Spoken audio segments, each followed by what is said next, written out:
Hello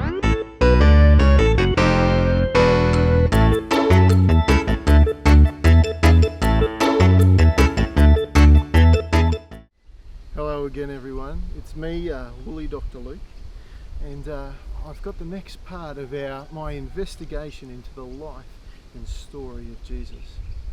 Now last week I told you the story of the special meal he shared with his disciples and friends, and I think I've decided I'm going to start calling that story the Last Supper, because the story I'm about to share next was really quite disturbing. You see, after their meal, Jesus took his disciples to a garden to pray on the Mount of Olives. It was a place they regularly went to pray. And when they got to the garden, Jesus told his disciples to pray and pray fervently that they would not fall into sin. Then Jesus went on a little bit further to pray himself. Now Jesus became actually quite upset.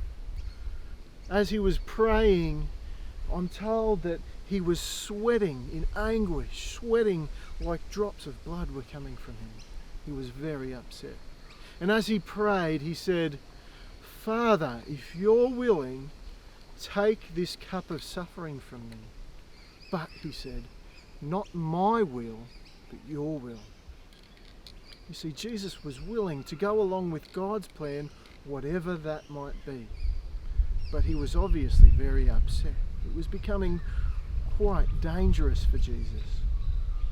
After a while, he got up and went back to his friends, and instead of finding them praying like he told them to, he found them fast asleep. He woke them up and he rebuked them. And he said, "Don't you know the hour of darkness is upon us?" And while this was happening, some of the religious leaders, the priests and the temple guards came along, and they came with one of Jesus' own followers, Judas. Now Judas came up and he identified by Jesus by giving him a kiss on the cheek. And as he did this, Jesus said, "Have you come to betray the Son of Man with a kiss?" And he was arrested.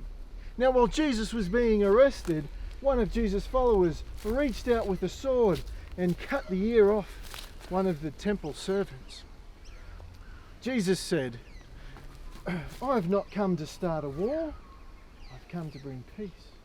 And he turned to the priests and the religious leaders and he said, "Come on, I've been in the temple courts all this time preaching and teaching. Why haven't you done something then? Instead, you've come under darkness to arrest me." These are dark times in the story of Jesus.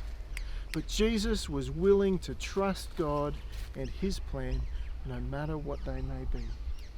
Jesus put the man's ear back on and healed him before he was taken away and arrested.